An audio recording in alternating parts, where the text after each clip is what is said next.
Assalamualaikum warahmatullahi wabarakatuh. Oke teman-teman, dimanapun Anda berada, semoga dalam keadaan sehat-sehat saja, amin. Jumpa lagi di channelnya kita Adi Lampu. Pada kesempatan kali ini kita akan berbagi tips cara memperbaiki kulkas satu pintu merek Polytron. Kulkas Polytron ini tidak bisa mengeras es batunya atau tidak bisa membuat es batu. Evaporatornya ada penyumbatan di dalam evaporator itu di saat dinyalakan copnya, jadi di dalam evaporator ada suara gemericik ya teman-teman, kayak suara air mendidih seperti itu ya teman-teman. Jadi itu suara penyumbatan dalam evaporator. Sebelum kita lanjut ke videonya, buat teman-teman tolong dibantu subscribe. Kalau bukan teman-teman siapa lagi, kalau tidak sekarang kapan lagi. Dan jangan lupa di like, share, komennya, dan nyalakan tombol lonceng notifikasinya. Seperti itu ya teman-teman. Oke teman-teman, kita langsung saja ya. Untuk evaporatornya sudah kita lepas ya teman-teman. Evaporatornya wajib keluar ya teman-teman. Soalnya nanti kita pulsing sebelum evaporatornya dilepas atau dicopot. Nanti teman-teman dicek tekanannya dulu pada kompresornya ya teman-teman. Cek juga untuk ampernya, tekanannya posisi di 350 ya teman-teman. Jika posisi di 350 atau di 400 itu sudah mantap ya teman-teman, berarti sudah oke. Sesudah dicek tekanannya dan untuk ampernya dia normal, baru evaporatornya dilepas ya teman-teman. Nah seperti itu ya teman-teman. Jadi jangan dilepas dulu evaporatornya, kan takutnya kompresornya dia sudah tidak bagus, jadi tidak buang-buang waktu seperti itu ya teman-teman. Ini sudah kita cek tadi ya teman-teman, bagus, dia posisi di 400. Dan ini evapnya ya teman-teman.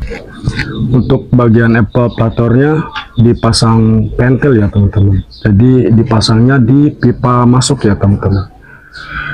Terserah teman-teman nanti untuk pasang pentilnya di pipa masuk atau di pipa balik. Kalau saya pribadi biasa di pipa masuk ya teman-teman, yang jalur pipa kapiler ya teman-teman. Sesudah itu dikuras pakai freon ya teman-teman. Kita menggunakan freon R22, jadi bisa digunakan untuk mengeluarkan olinya ya teman-teman. Sebelum mengeluarkan olinya ini yang ada di dalam evaporator, jangan pakai metil dulu, dikeluarin aja dulu pakai freon ya teman-teman. Terus ditekan seperti ini, dipulsing, cos. Ini olinya ya teman-teman, kelihatan tadi banyak olinya. Sudah keluar semua, baru pakai metil ya teman-teman. Ini dibuka seperti ini, terus ini dibalik seperti ini ya teman-teman. Terus metilnya dimasukin ke sini, terus selang freonnya dipasang ke sini ya teman-teman. Ke sini dipasang seperti tadi. Sudah itu keran freonnya dibuka tahap demi tahap. Sudah bersih, baru terakhir di tap di atas kompor ya teman-teman, di atas kompor gas. Ini sama kita belum di tap ya teman-teman, di tap di atas kompor setengah badan ya teman-teman. Jangan dipanasin semua, nanti dia tidak bisa keluar olinya. Yang namanya di tap itu digarang ya teman-teman, digarang di atas kompor, digarang setengah badan ya teman-teman. Nanti yang suhu panas itu berikut olinya, dia mencari suhu rendah, nanti dia olinya naik ke atas dengan sendirinya, seperti itu ya teman-teman. Nah sesudah itu tahap demi tahap dimasukkan metilnya ya teman-teman. Kalau penyumbatannya itu dia tidak banyak olinya, atau mampatnya itu tidak banyak olinya yang ada di evaporator ini, untuk satu botol metil sudah cukup ya teman-teman, sampai kering ya teman-teman. Kalau emang dia sudah bersih, terakhir baru evaporator ini digarang pakai elasan ya teman-teman. Elasan yang kita gunakan itu intinya biar panas semua keseluruhan. Sesudah itu dibasuh pakai air biasa untuk pulsingnya sampai bersih ya teman-teman. Oke ya teman-teman, kita sudah ada di ruangan dapur untuk mengetap evaporatornya atau menggarangnya ya teman-teman. Diusahakan setengah badan ya teman-teman, setengah badan seperti ini. Kita garang dulu,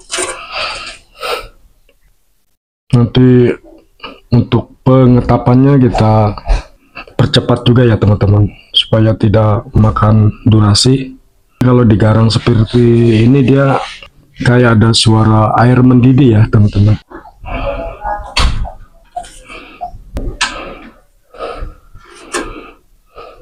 Olinya sudah tidak keluar ya teman-teman, soalnya tadi sebelum kita garang tadi sudah kita pulsing pakai itu ya teman-teman, sudah kita kuras. Olinya mungkin sudah habis, dia tidak keluar ya teman-teman. Seharusnya kalau emang dia banyak dari evaporator ini olinya, tadi kita garang seperti ini harus sudah keluar ya teman-teman. Nanti sehabis digarang ini, nanti kita bersihkan lagi pakai metil ya teman-teman. Kita masukkan metil terus didorong pakai freon R22 seperti itu ya teman-teman. Kita basuh dulu pakai air dingin. Kompornya kita matikan dulu ya teman-teman. Tadi setelah digarang ya atau ditap, epapnya dicuci ya teman-teman pakai sabun. Memasukkan makanan atau es ke dalam epap ini, takutnya ada kotoran oli itu ya teman-teman. Takutnya apa namanya, keracunan seperti itu ya teman-teman. Kita cuci dulu terus kita bawa lagi ke depan ya teman-teman. Oke ya teman-teman, mohon maaf videonya kita persingkat pemasangan evaporatornya ya teman-teman. Untuk cara pulsing evaporatornya atau menguras oli yang ada di dalam evaporatornya karena dia penyumbatan atau mampet seperti itu ya teman-teman. Untuk pulsingnya tadi sudah kita sampaikan, yaitu mengetap di atas kompor atau menggarangnya seperti itu ya teman-teman. Untuk pipa-pipanya sudah kita rapikan, sudah kita pasang semula. Untuk ampernya dia sudah normal, bekerja dengan baik. Sekarang sedang pengisian freon, kita akan menggunakan 15 PSI ya teman-teman. Untuk filternya dia sudah bagus ya teman-teman, sudah panas. Untuk pipa bagian kondensor yang dari bodi ini ya teman-teman, dia sudah mantap, sudah panas. Sekarang kita ke depan ya teman-teman, kita lihat bagian dalamnya.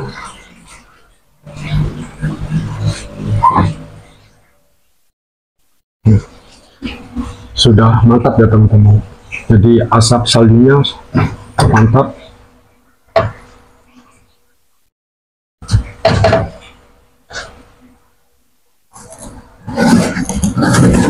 Sudah mantap teman-teman, sudah ada saljunya. Nah putih ya teman-teman. Untuk atasnya juga sudah mantap, dan bagian bawah sudah ada saljunya ya teman-teman. Hasilnya mantap. Jadi apa namanya, yang suara penyumbatan itu atau mampet sudah tidak ada suara lagi ya teman-teman. Jadi mutlak suara tekanan freon ya teman-teman. Gemuruh, suara tekanan freon itu kan suaranya gemuruh ya teman-teman. Beda lagi kalau suara penyumbatan itu kayak air mendidih ya teman-teman, gemericik seperti itu ya teman-teman.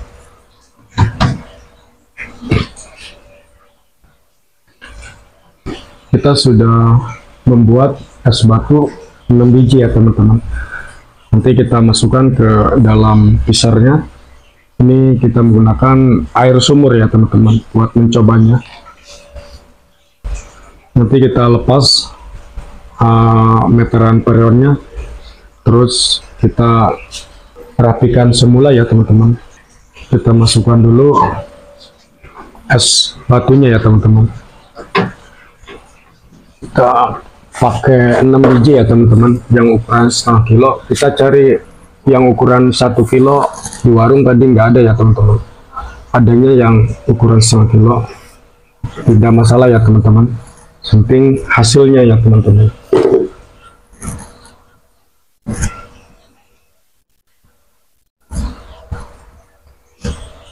Nanti besok kita cek juga ya teman-teman.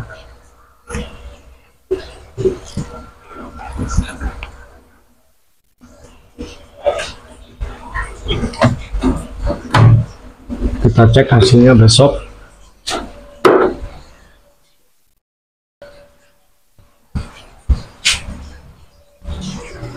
Kita jeda dulu ya teman-teman, kita mau merapikan kabel-kabelnya, kabel meteran freonnya.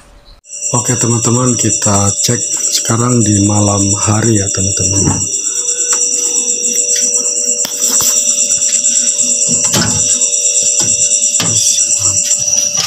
Sudah ada isi es batunya ya teman-teman.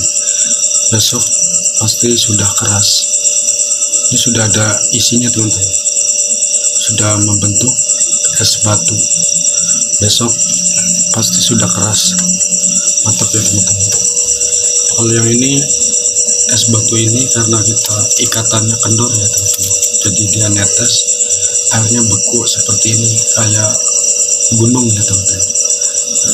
Kita ikatannya kurang kencang, netes dia, jadi beku juga dia ya teman-teman. Mantap. Untuk bagian atas semuanya mantap teman-teman, banyak ya. Yang bawah tuh mantap, tinggal kita cek di pagi hari ya teman-teman. Untuk belakangnya sudah kita rapikan. Oke ya teman-teman, kita tunggu video besok paginya. Oke teman-teman, sekarang sudah di pagi hari jam 8 ya teman-teman, jam 8 pagi. Untuk hasilnya alhamdulillah teman-teman, mantap, sudah berbentuk es batu ya teman-teman, sudah keras. Ini sudah jadi es batu semua ya teman-teman, mantap, jadi es batu semua. Karena ini air sumur ya teman-teman, enggak kita konsumsi, kita buang aja. Kalau air mateng lah sayang dibuangan, bisa dikonsumsi campur teh manis atau kuku bima extra jos. Mantap. Untuk hasilnya alhamdulillah mantap, hasilnya sempurna ya teman-teman. Untuk bagian belakang sudah dirapikan ya teman-teman. Nanti kalau untuk tutup terminalnya kita pasang belakangan aja, soalnya masih menyala ya. Tautnya kita pasang taut kesetrum. Buat teman-teman ada yang mau saya sampaikan lagi mengenai filter ya teman-teman. Untuk pengelasan filter supaya filternya berbentuk merah ya teman-teman. Biasanya pas pengelasan itu dia kan hitam ya, karena apa, luka bakar ya teman-teman. Jadi kalau bisa di body filternya ini dikasih kain seperti ini ya teman-teman. Kainnya dibasahin, jadi pas kena api, dia kena alasan maksudnya si bodinya masih berbentuk merah tembaga seperti ini ya teman-teman. Jadi hasilnya mantap, tidak ada luka bakar bekas alasan ya teman-teman. Bagian tengahnya jadi luka bakar yang bagian atas bawahnya aja ya teman-teman. Nah ini dan ini ya teman-teman, jadi dia masih merah gitu, jadi kerjanya rapi seperti itu ya teman-teman. Jadi biar filternya dia tidak ada luka bakar hitam ya teman-teman. Kalau seperti ini kan dia masih berbentuk merah ya teman-teman, merah tembaga. Oke ya teman-teman, untuk cara pulsing evaporatornya sudah saya sampaikan. Kurang lebihnya nanti teman-teman bisa berkomentar di kolom komentar. Kita sudahi saja video kita kali ini, semoga bermanfaat. Assalamualaikum warahmatullahi wabarakatuh.